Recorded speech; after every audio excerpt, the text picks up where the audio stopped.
আসসালামু আলাইকুম রহমতুল্লাহি ওয়া বারাকাতুহু।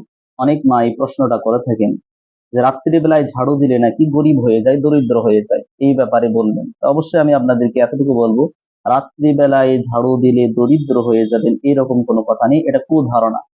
কেন? একটা মাসালার কিতাব আছে আপকে মাসাইল খণ্ড নাম্বার 1 পৃষ্ঠা নাম্বার 332 পৃষ্ঠায় এই মাসালাটা সুন্দর করে লেখা আছে, আপকে মাসাইল।